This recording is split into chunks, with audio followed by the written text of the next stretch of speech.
you so much. Thank you, Dr. Fletcher and the New York chapter of the NASW. I'm so excited to be here. And thank you to all of you for coming. I'm just so excited to see so many people here. I'm very passionate about this topic, so it means a lot to me for so many people to show up. And I'm going to go ahead and get started and share my screen here.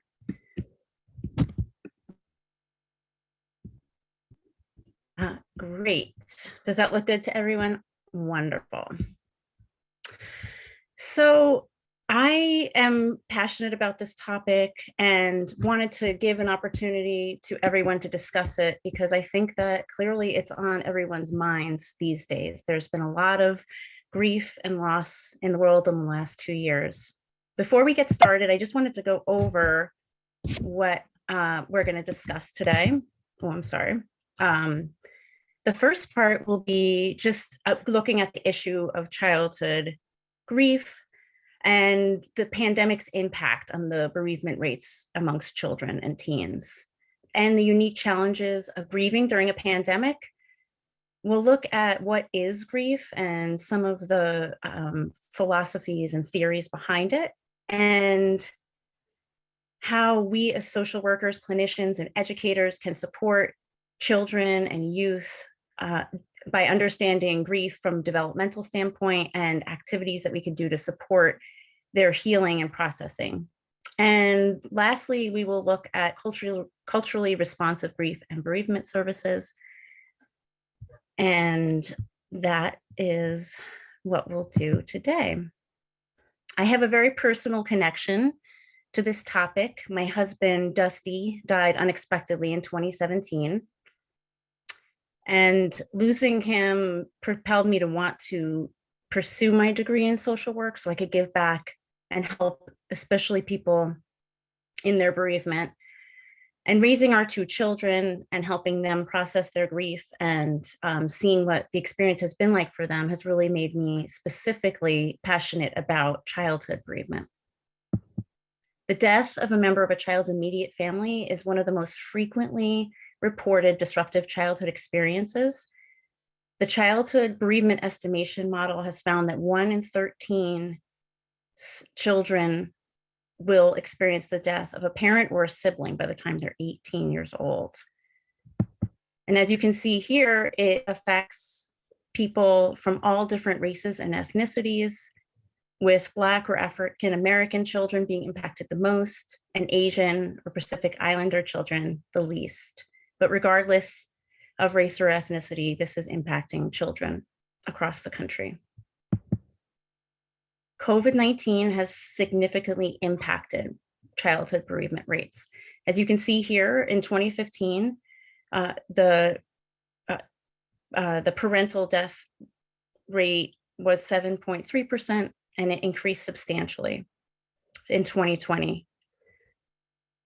The project is seeing that they're projecting that the rates are going to continue to rise. And so the pandemic has really made this childhood bereavement a topic that's so important in a way that none of us could have really anticipated. Worldwide, 5.2 million children have lost a parent or a caregiver. And in the US, 170,000 children have lost a parent or primary caregiver to COVID-19. This picture is of a memorial site in the UK that was set up for people who lost their loved ones to COVID. They could come and write their name on it. And I'll talk later about the importance of doing these kinds of activities to memorialize and remember our loved ones. The pandemic highlighted racial disparities that have long existed in our country. US, in the Black, Indigenous, and communities of color were impacted significantly. So it's not surprising that 65% of children who lost a parent or caregiver to COVID-19 are from racial or ethnic minorities. It continues to impact these communities disproportionately. Another byproduct of the pandemic has been an increase in overdose rates. Previously, it was already a significant epidemic that many children were being impacted. And then in 2020, 90,000 people died of drug overdoses, and 100,000 are projected for 2021. And this is relevant because drug overdoses impact people mostly during their childbearing years, between the ages of 25 and 54. Researcher Dr. Eric Hulsey studied this population in his home community in Pennsylvania, and he found that children who lost a parent to a drug overdose were much more likely to have an increased need for welfare, and then also had an increase in dependency related drug court involvement. So it is having a significant impact on children and youth in our country. And he also highlights that it's wonderful and very important that we're allocating so many resources to harm reduction and to reducing the number of deaths. That is so important, and we should be doing that. And also we need to allocate resources to understanding and figuring out how to support the children and youth that are being left behind. Loss of a parent is considered an adverse childhood experience, and these are associated with serious mental health problems. So they can develop depression and PTSD and other risky behaviors, poor educational outcomes. So ignoring the impact of significant losses like this can be dire. But thankfully, there's a lot that we can do. And so I think that focusing on that is really what is asked of us at this time. The pandemic has complicated things even more. No matter how a child lost a loved one or experienced different types of grief, they were unable to say goodbye to their loved ones because of social distancing rules and restrictions. They weren't able to go to funerals, memorials, or practice important cultural religious practices like sitting Shiva for the Jewish community and many more, which we'll talk about later.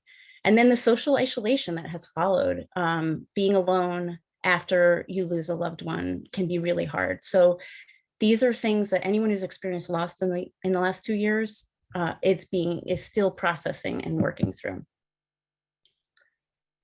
It's important that we understand loss. And I think that Kubler-Ross was very influential. She developed the 5 stages of grief in 1969, and those have really permeated our culture. And it's not that the stages themselves are incorrect. People do experience shock and denial and anger and acceptance, but it's just not linear. And I think that there's been a misconception that you go through the 5 stages of grief and then you're done. And that's just not how grief works. It's much messier and it's cyclical. And so the model that I really love to look at is William Worden's 4 tasks of grieving, because they really take this into account. And so they do have different tasks, but they're often done very cyclically, one, now and then another later. And they're just helpful to enable the person and the child, any age, to reestablish some equilibrium and kind of get used to their new reality. The first is to accept the reality of the loss.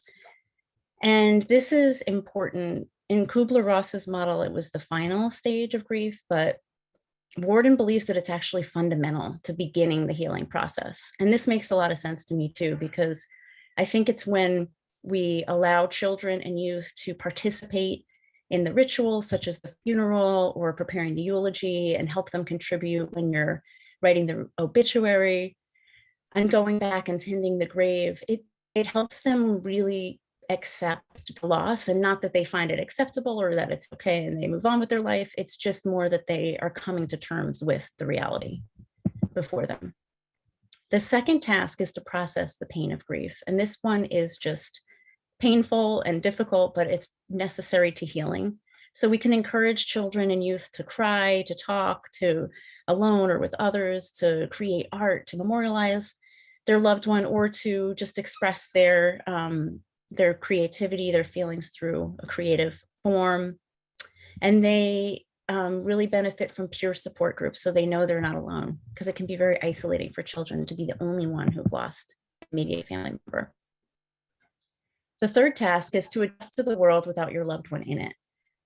And this just takes time. It happens when the child has to, get used to not setting a place at the table for their loved one, or when they celebrate milestones and their loved one isn't there, or they begin to make plans and are getting used to this new life without them. And so it's not something that can be rushed, and it's something that they can really benefit if we can support them through. The fourth task is to find enduring connection with the person who died while moving forward with your life.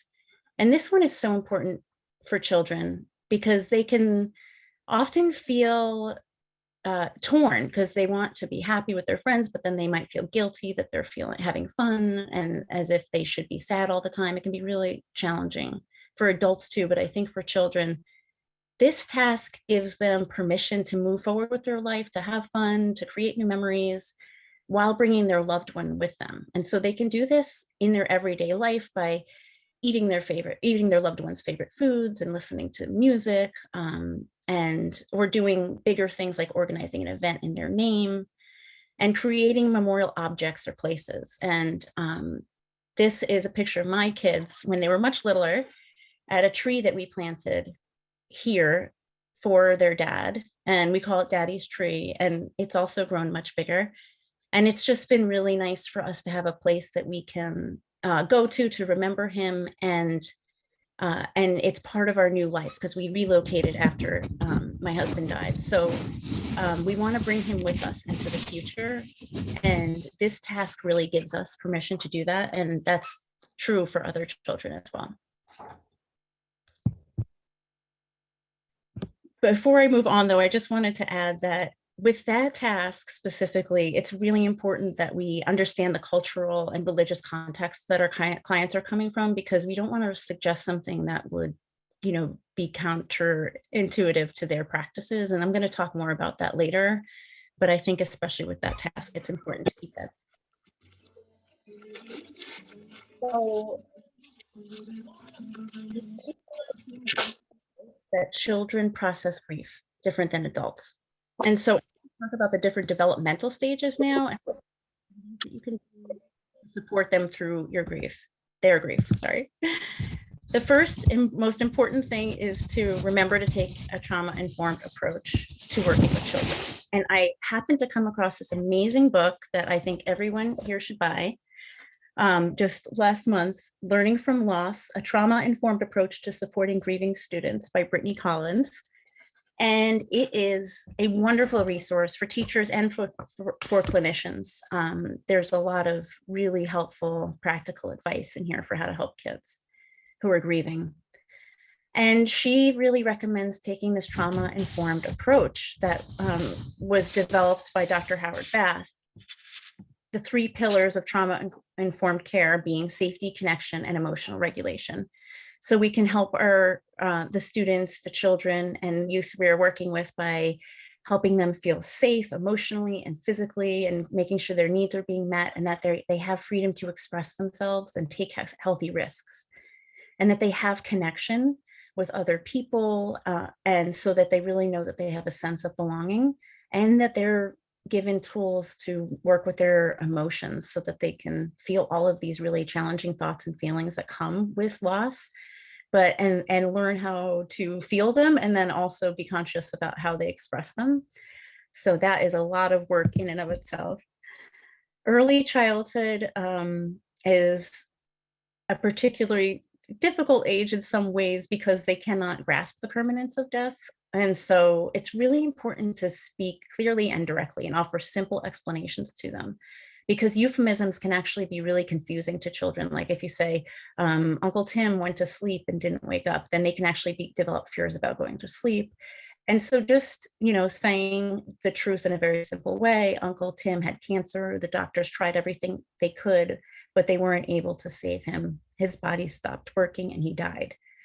And it's hard to say these things to young children. We're really not comfortable as a society talking about death, but keeping it simple and just straightforward, and then you can build upon it as they get older and they understand things more. I think that there's a risk of over-explaining and talking too much and overburdening them with information, but also that we can risk sheltering them because they really are much more tuned in than we think they are. So it's good to make sure that we are speaking to them in a straightforward way.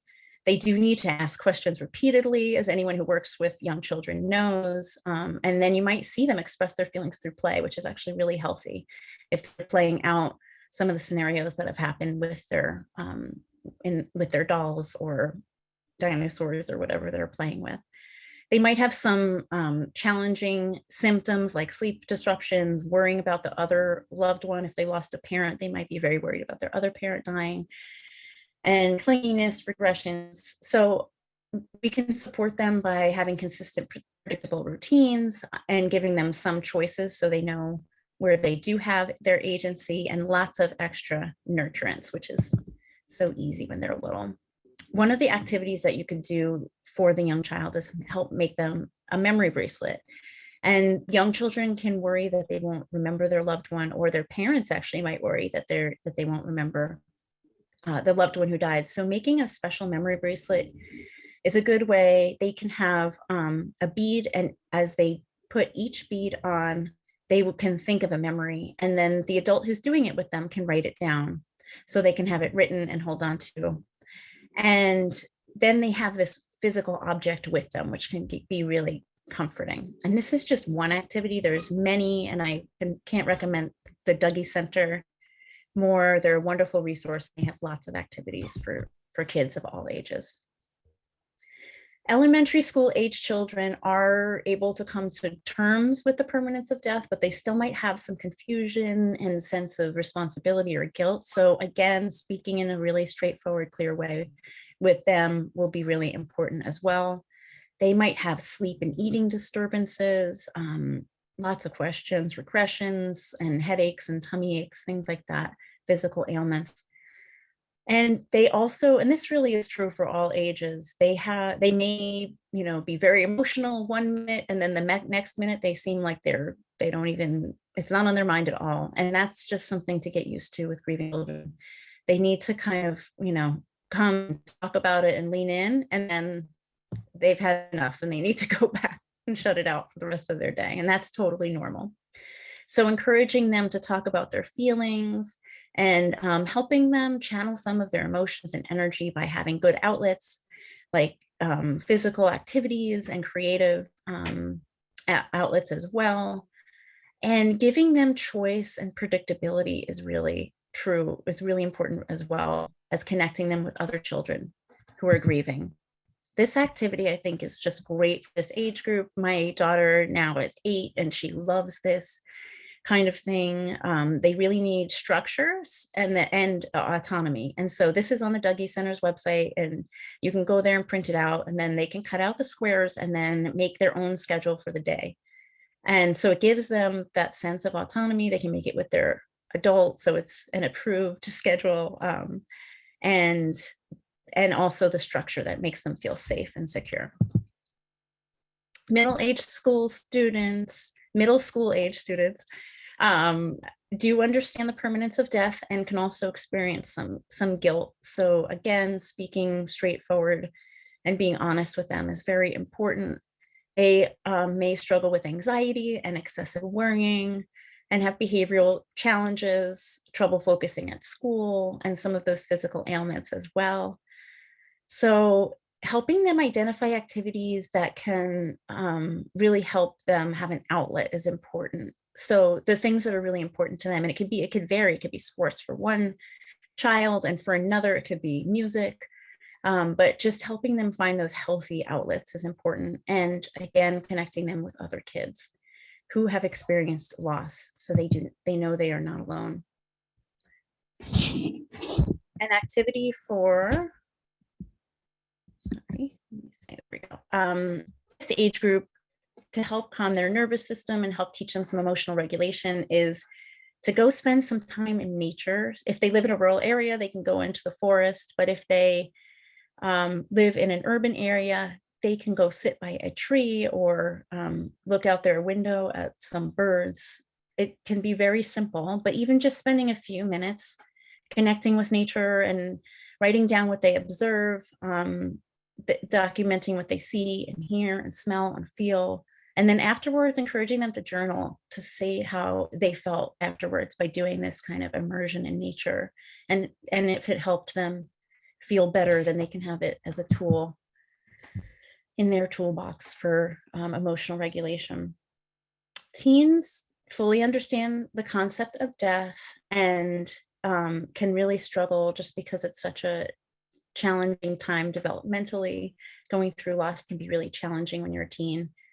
They can withdraw from their family and their peers and have trouble focusing in school, and do have the risk for hypervigilance, over anxiety, or the opposite, risky behaviors, and they can sometimes get into trouble. So it's really important to keep connected with them and reassure them that you're here, but also don't make them talk about it if they don't want to. A lot of teens that I was reading about really don't want the special treatment. And so really just tuning into what they need is important, and helping direct them to things that will help them feel better.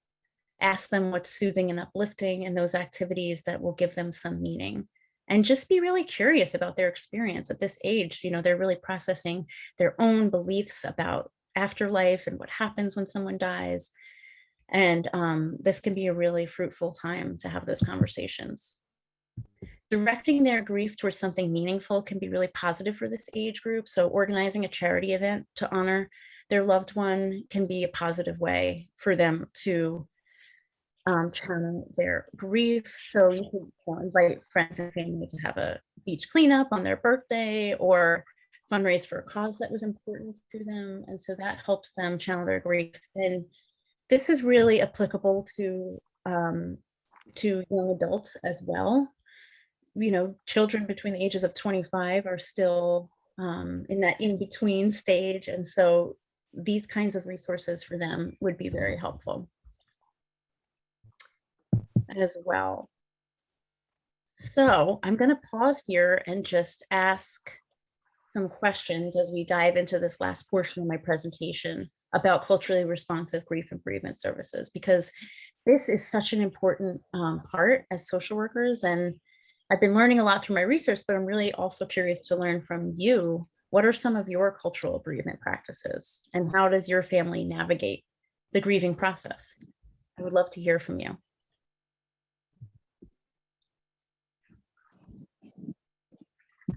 If you want to talk, go ahead and click that raise your hand feature that you can click on reactions. It says raise hand, and we'll be able to call on you. While we're waiting, Melinda, for people to raise their hands, several people, first of all, are thanking you and thanking you for using your own story. And also they want to know if you'll share your slides.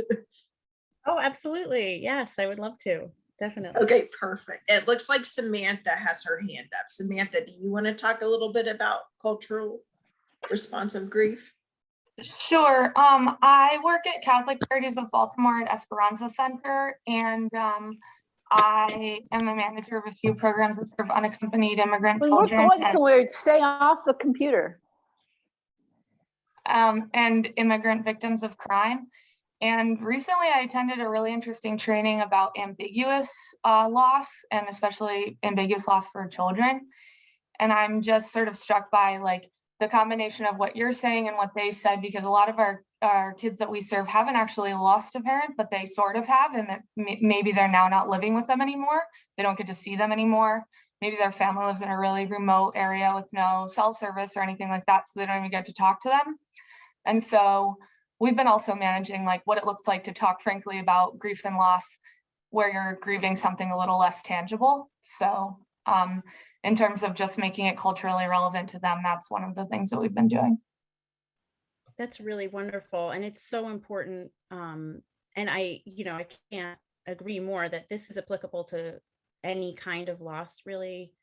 And the children who are facing that kind of loss are going to need a lot of support. And the Aluna Network, I believe it's called, has a lot of resources as well.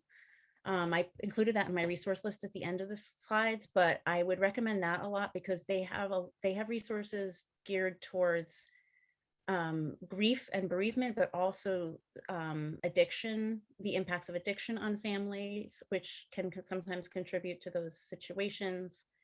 And I think it's just really important to acknowledge that there would be grief from that kind of experience for the children. And that's, I think, one of the things as we as adults and as clinicians can do is just help normalize it, that it's a really normal response to be grieving. And it looks like Ayana has her hand up as well.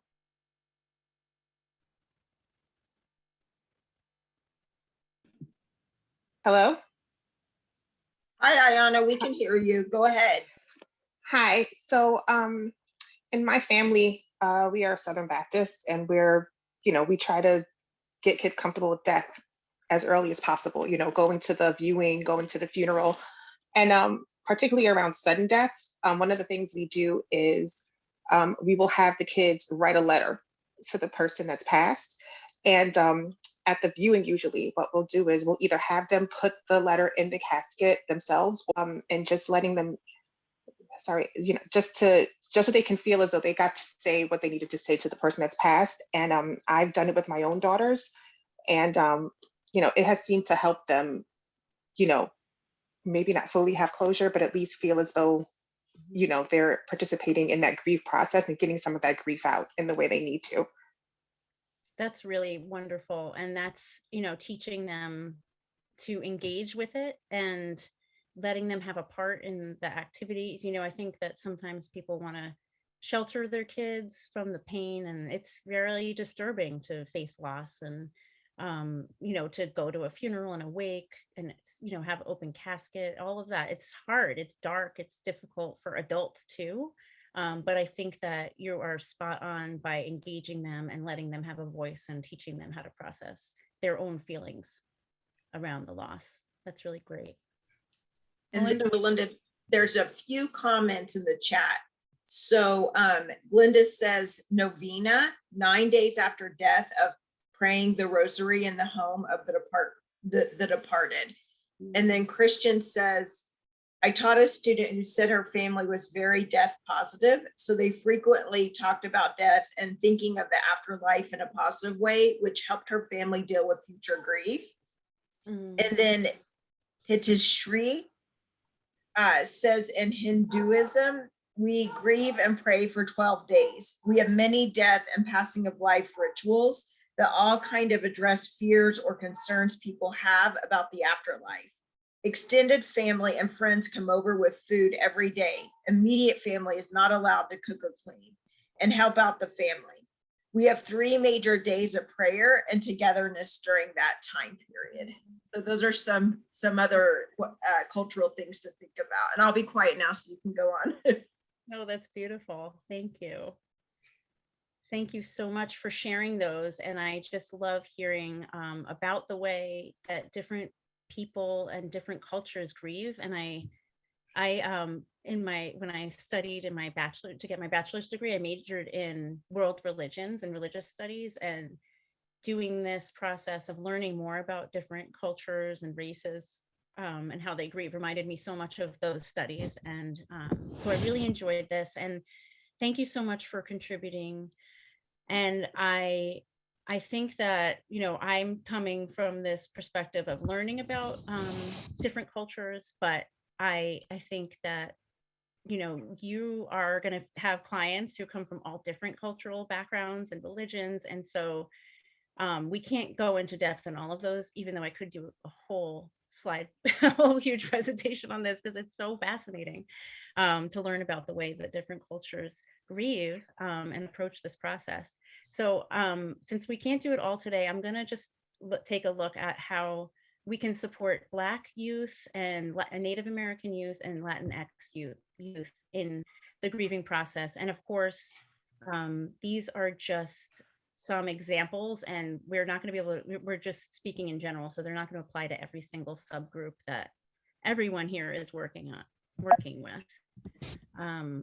Here, there we go. Oh, yeah, there we go. Thank you. But I wanted to just open this conversation by considering the NASW defines cultural humility as the process by which individuals and systems respond respectfully and effectively to people of all cultures, languages, classes, races, ethnic backgrounds, religions, spiritual traditions, immigration status, and other diversity factors in a manner that recognizes, affirms, and values the worth of individuals, families, and communities, and protects and preserves the dignity of each. And I just love this gesture that we can take as we're working with clients that we may not understand or have any lived experience of what theirs is like, but we can still approach them with a lot of humility and curiosity and learn from one another. I'm focusing on non-white Judeo-Christian bereavement in this part because traditional bereavement services have centered those groups already. So I feel like we need a discussion about some other topics and areas. So before we start talking about how to support Black youth, I just think it's important to acknowledge that Black communities in this country face are impacted by loss at a greater rate than any other group. As the childhood bereavement estimation found that we discussed earlier, 1 in 10 Black or African American children will lose an immediate family member by the time they're 18, and that number goes up to 1 in 6 by the time they're 25. So there's a lot of collective grief and trauma, and that's also as a result of police brutality and other high-profile acts of anti-Black violence. And I think it's really important to name these things because this is the context in which many of our Black clients are living. And so I just really want to make sure that we are conscientious of that. I was really excited to learn about homegoings, and I think that they're just such a beautiful expression of what happens after someone dies. Because many Black communities practice Christianity, they hold the belief that after a loved one dies, their spirit goes to heaven. And so the funerals have been called homegoings to celebrate their life and their transition to the afterlife. And I think that it's just this sentiment, this transition to eternal heaven. It's essential to many Black families in this country, even to understand loss after the funeral itself. But the funeral is such an integral part of that celebration. A lot of hymns are sung and spirituals. There is often an open casket adorned with intricate carvings and beautiful flower arrangements. And then there's this procession, first by foot and then in the cars, and the friends and families really honor and carry the person who died to lay their body to rest and have a burial. And I think that it's, really a celebration of life. And that's one of the things that I really enjoyed learning about.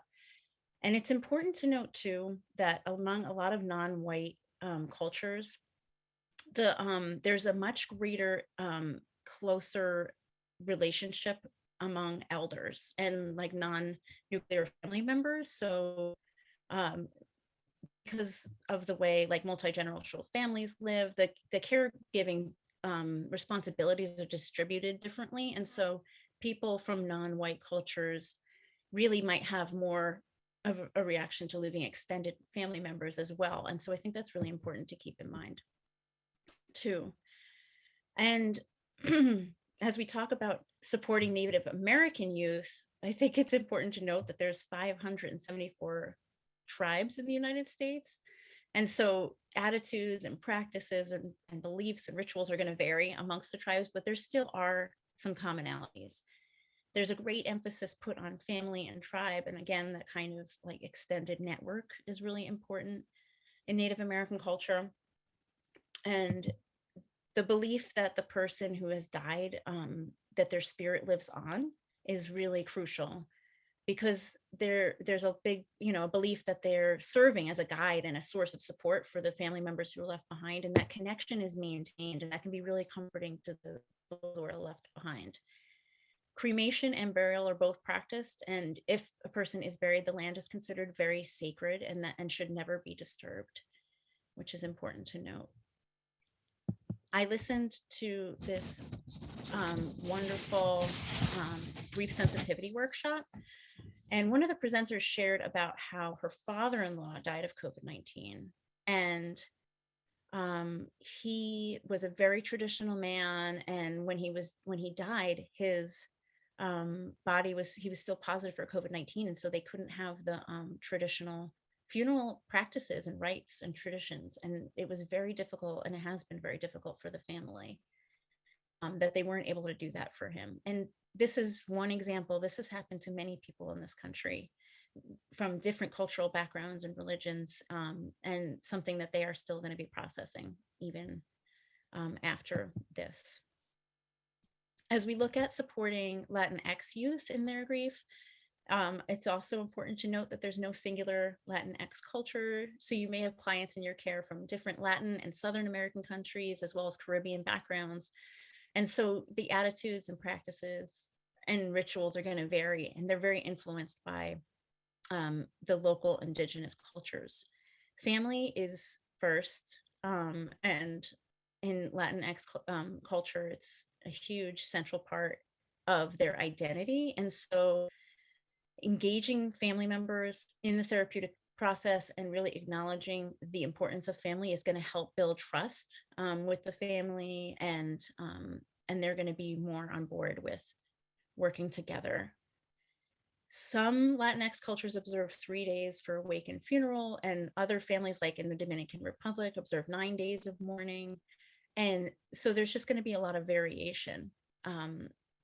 Catholicism is the dominant religion in many of these countries, but they also incorporate a lot of indigenous spiritual practices into their rituals. And that's why I thought it would be wonderful to talk about the well-known Dia de los Muertos practice, which is practiced. It's a Mexican funeral custom, but it's really been practiced worldwide and has gained a lot of attention. The Pixar film Coco was really influential, and it was really great because it honored this significant feature of Mexican grief and the broader familial identity that is so central to Latinx culture. And it's a really beautiful celebration of life. You see these skeleton faces, and as a reminder of death and impermanence, and flowers and candles, and they will put out their favorite foods of their loved ones. And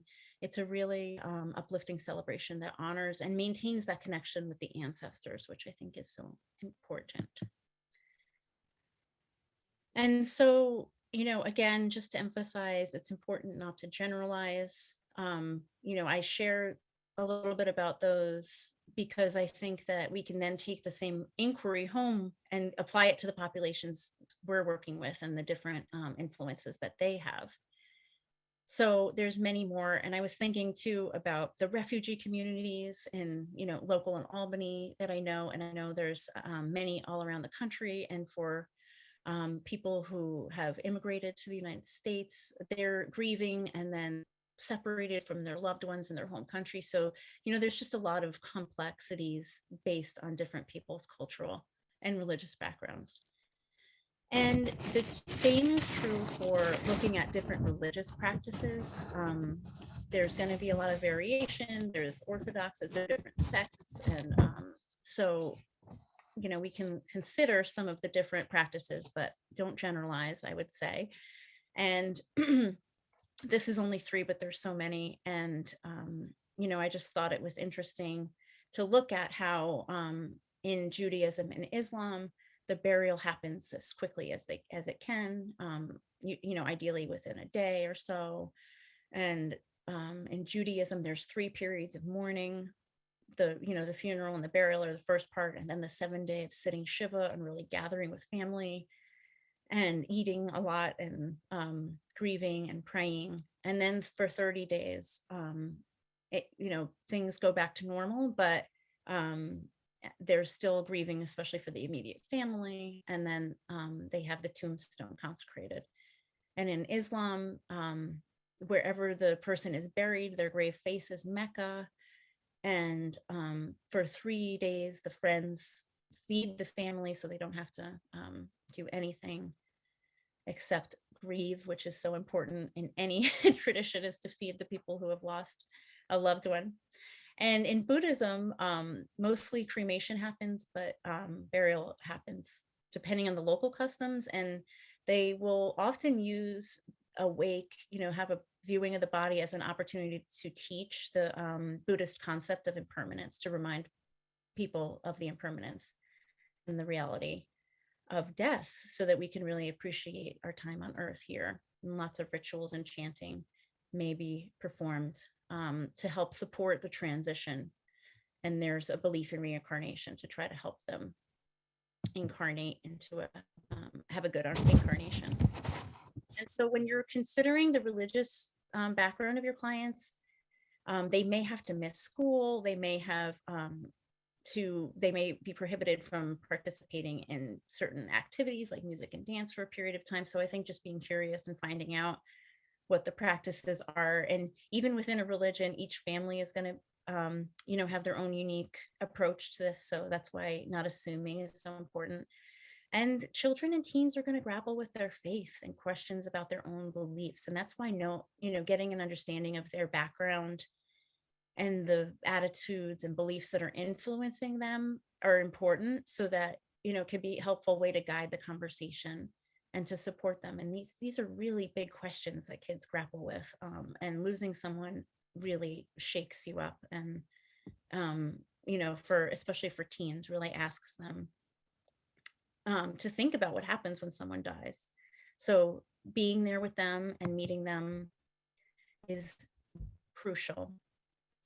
I was thinking too about how there's so many people in the United States who aren't affiliated with any religion. I just was reading that there's 29% of US adults are not part of any religious group. It's pretty significant. And so what's interesting about this is there's a lot of opportunity to create your own rituals. And that's really something that I have done a lot since I lost my husband.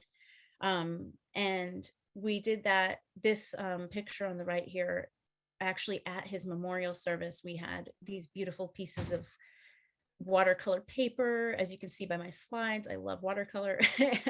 And they would write memories or things that they loved about them. And I think for the kids, this was a really positive.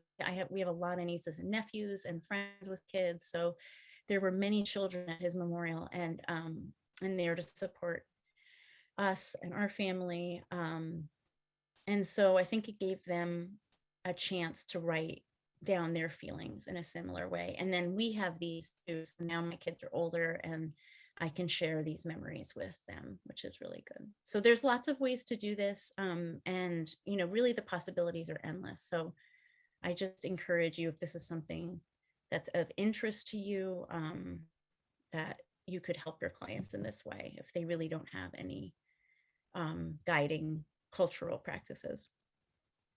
And as we touched on earlier, I just feel like it's important to emphasize that while it's, I'm talking mostly about children who have had and who have lost an immediate family member, this is really applicable to anyone who's had any kind of loss of an extended family member, a loss of a pet, or the pandemic losses that many children and teens have had, missing graduations and class trips. It's really altered their life, and the collective grief of the amount of death that we have seen in the last 2 years. I feel like that's why there's so many people here, because we're all feeling this, and we're seeing that the children in our care are being impacted by the pandemic. And I think there's a lot we can do to help normalize grief and to help them process their feelings.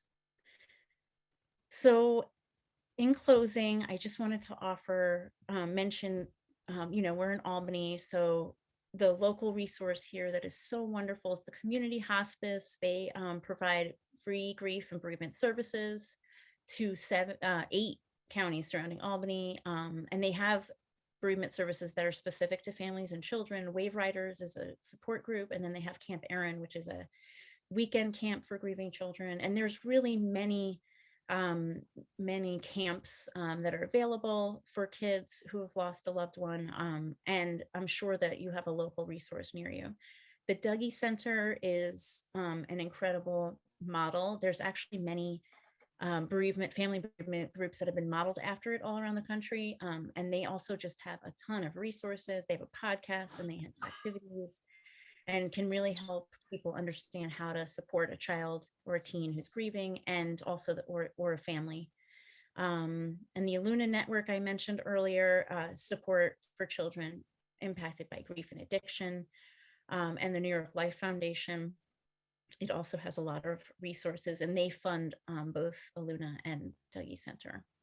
So this is just scratching the surface. There's really a lot out there, and I think there's a lot we can do, and a lot that we can, we can look at all of the statistics and the numbers, but I think that what's most important, I'm going to stop sharing my screen, is to really meet the child and the teen before us and really lead from the heart. And I think that we worry sometimes that we're gonna get it wrong, or that we have to be grief experts to support kids through bereavement. But I think that just, being real and meeting them and helping guide them and trusting ourselves that we have the ability to do that is really what can be most helpful to grieving families. So I hope that this has been helpful, and I would love to open it up for any questions. Well, and I hope you get to read the chat. People love this presentation. I know someone had asked a question, Tara, which I thought was really good, addressing how people grieve differently and like how you address that with kids. Yeah, I mean, I think that even just framing it in that way, it also depends on the age of the child, of course, but even giving them different examples of how some people grieve, and really trying to guide them to give themselves permission to grieve how they want to, is important. So I think that offering some different ways that people express their grief, and then they can kind of see what resonates with them. And then Regina, go ahead and unmute and ask your question. Hi, a lot of great information here. I would just encourage caregivers of children to try and answer those tough questions over and over again the best they can. Kids will make up things that are scarier than what maybe we're leaving out sometimes when we try and explain these things to them. So I just wanted to encourage that. And then we didn't talk about anticipatory grief this time around, but I hope that's a topic that we can cover later, because that's a great way to involve kids in the tasks of grieving, is giving them something to do prior to. Yeah, that's great. Absolutely. And Melinda, this is Dr. Kiana Battle. I apologize. I want to be in order. I didn't see the hand raised, but I wanted to share something, if that's okay. Definitely. First of all, I wanted to say thank you. I did put that in the chat for sharing your story, and thank you for being a voice. This is a passion of mine. I put a couple things in the chat, but as a former school social worker and now a social work professor, my entire life has been dedicated to this topic, particularly with children and teens. And one thing I think is so important for the social workers who are on the line, who may still be working in school systems, is there's so much education and training needed to support our educators in understanding what trauma-informed practice truly is. I know I am from New York, but I now live in Georgia. And when I was a school social worker in New York, the resources were monumental, if you will. I moved to Georgia and rural systems, and you see the lack of support and services, but grief support groups really make a difference. I'm so glad that you mentioned the New York Life Foundation. I was actually awarded about $15,000 through that foundation to do a Grief Reach grant to support our children. And we were able to partner with local mental health, where they would come in and do trainings as well for the community, just so everyone understood how grief and loss and trauma truly impact students and their families. And so I'm big on advocating. I think it's so important to really advocate at the macro level to ensure that those micro or meso pieces are there for communities who may not know that. And I think many of the school social workers wanted to do the work and help, but they felt like they had such a high caseload. They didn't have administrative support. The topic of grief in and of itself may be uncomfortable for people. So it wasn't as if people didn't care, but they just didn't know where to start or what to do. So I think it's so important to advocate. Of course, the pandemic exacerbated this topic, but people have been going through this for quite some time, particularly children, but there were never any tangible resources as much as they may be for adults. So I'm so glad that NESW New York is doing this. And I just wanted to say that there is funding available in those pots, particularly through New York Life Foundation and others. So thank you so much for that. And I think it's all about advocacy and constantly bringing this topic up. And I love that you mentioned the ACEs, because sometimes people don't include grief or see that in the connection and what that can do in later life. So thank you so much. Thank you so much for sharing all of that and for your work in this field. It's just it's so important. And I think that one of the things that I have found is, and why I mentioned that grief doesn't really end is, and especially for children, is as they get older, they come back around to it. So you're not ever done processing this. And it's not that they're, in the acute early stages of grief for their whole lives, but they're going to keep needing to process it as they get older. And so having those resources available and the adults in their life and the grief groups, my daughter who's 8 says, I don't know anyone else whose dad died right now. We used to when we lived near in a different area, but now we're so rural, it's been harder. And the pandemic, it's been harder to connect. And, I think it's so often is the adults find the peer support, which is very important too, keeping, like for me, being left behind, I had to really process my own grief so I could show up for my kids. But, they're grieving too, and they need that peer support and those activities and permission to process their feelings. Thank you so much. Melinda, I think we have a really important question from Jackie. She says, any suggestions on how to talk to children whose parents may have died from a drug overdose or suicide? She works with kids in foster care, and that happens. She sees that a lot. Mm-hmm. Yes, absolutely. I think that honesty is extremely important, and at the same time, if they're young, to not overburden them with information. So the way I look at it is it's like a tiered, so you're really just like laying the foundation, and then you're just adding on as they get older and they're able to understand things more. So the Dougie Center, and I'm sure Aluna, I haven't looked specifically there, but they would probably have really great resources on this, how to talk to someone who died of a drug overdose or who died by suicide. And, I can tell you also, because my husband died of a drug overdose. So I had to figure out how to talk to my kids about this. And, I told them that he had a disease and he was very sick and it was really in his brain. And it's a hard disease to explain to people. So it's something that they're going to have to keep asking me questions about. And they always can. And it made him take a medication that was really strong, and it made his body stop working. And that was what I told them right away. And you can use the word drugs. I was hesitant too, because I just didn't want them going to other people and having to deal with other people's reactions when they would if they were to use a word drug overdose. So I've talked about addiction now that my daughter's a little older. He died from addiction. So it's a tricky thing. And I even share that with them that, it's complicated. It's not as straightforward as, he had a heart attack and his body stopped working and he died. It's a very complicated disease. But what I found was that the people I talked to and the research, and all the things I read was that when people weren't honest with their children, it really fractured their relationship and their grieving process. And so they didn't trust their parents once they, because it was like, it's kind of like with adoption, right? Like now we know that we need to tell children right from the beginning their story, so that you don't sit someone down when they're 15 years old and say, so actually, you're adopted. It's the same thing. Like, you don't want to just drop this truth bomb on them when they're teenagers. And yet, I think that, it's important to kind of dole it out carefully. I have my cousin actually died by suicide and left behind his wife and 2 children. And at first she really didn't want to tell them how he died. understandably.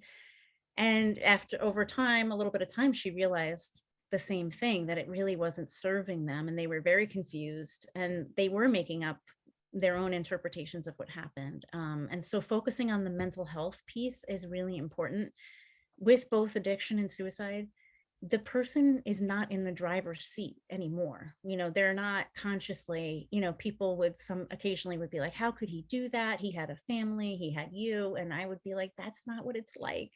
You must not understand addiction because when you are in active addiction, it's like trying to not, you're trying to tell your brain not to eat food when you're hungry. Like that's how your brain functions in addiction. And I think focusing on the disease part and really helping them understand that it's not personal. They didn't do it to us. They were very sick. And it's the same thing with suicide. No one would do that if things were okay and if their mind was functioning like in a correct way. So I think that just really trying to keep the focus on the disease is really helpful when talking to kids, so you can be honest but also really try to help them to understand that it's not their fault and that it's not a reflection of their parents' love for them. Their parents certainly loved them and didn't want to choose that either. Melinda, I think I speak for everyone when I say thank you for this very powerful presentation, and your use of self brought all of these concepts like to the forefront where I don't know, it's easier for me to understand when someone talks from the personal, and I hope that you presenting this also brought some healing to you. Definitely. Yeah. Good. Absolutely. And like, I know we will send out the slides and we'll send out the recording to everyone because everyone, they're upset with us that this isn't for CEs. and we agree that this is definitely a CE worthy presentation. It just has to do with New York State, how they classify different things, but you did a really phenomenal job. Do you want to say any final words to everyone?